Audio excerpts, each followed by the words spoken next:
Gaano pa kaya ang tagal ng paghihintay sa pagbabago ng ihip sa bagong bukang liwayway? Didinggin pa ba ako ng poong may kapal? O ako ba'y tuluyan na niyang pinabayaan? Ano ba ang tunay na kahulugan ng buhay sa mundo? Masanay sa hirap at magpakatotoo, o mamuhay ng marangya at tumulong sa kapwa. Mayaman ka man o dukha, hindi lahat ay mabuti at hindi lahat ay masama. Sa huli ay pare klaro lang tayong mawawala. Minsan ang tanong ay bumabalot sa isipan, dala ng bigati sa kasalukuyan, tila walang katapusan ng kadiliman. Tumingin ka na lang sa ganda ng buhay, may dahilan. Ang pag-asa ay hawakan, huwag bibitawan.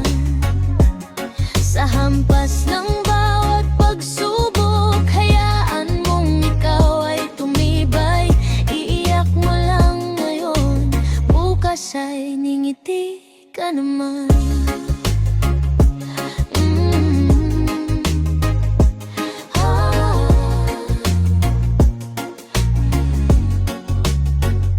Bakit ikaw pa?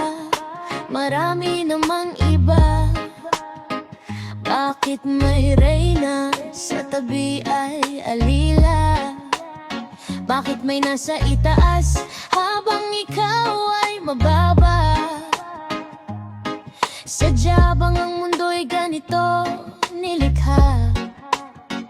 Ang mga katanungan, iisa ang punta sa Diyos na laging tumatawag sa iyong diwa.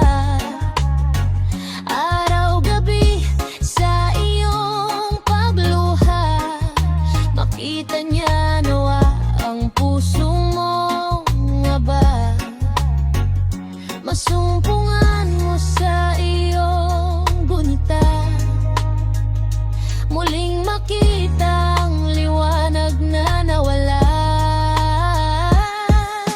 Minsan ang tanong ay bumabalot sa isipan, dala ng bigati sa kasalukuyan, tila walang katapusan ng kadiliman.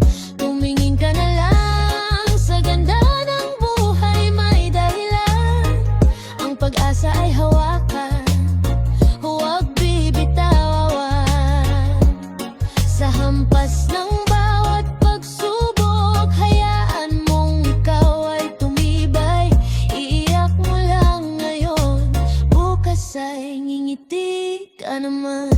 Ituloy mo ang paghinga, ituloy ang buhay, dahil marami ang lumalaban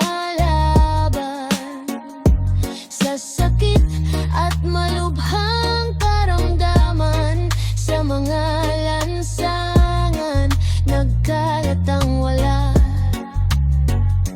walang masilungan, maayos na kasuotan, walang magkain, walang magulang, walang nag-aaruga kundi init ng araw at buhos ng ulan. Mga taong nasadlak sa kapahamakan, namatay sa daan, nabiktima ng karahasan.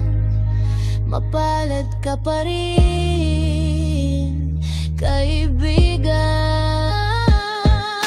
Minsan ang tanong ay bumabalot sa isipan, dala ng bigati sa kasalukuyan, tila walang katapusan ng kadiliman. Tumingin ka na lang sa ganda ng buhay, may dahilan. Ang pag-asa ay hawakan, huwag bibitawan. Sa hampas ng bawat pagsubok, hayaan mong ikaw ay tumibay. Iiyak mo lang ngayon, bukas ay ngingiti ka naman.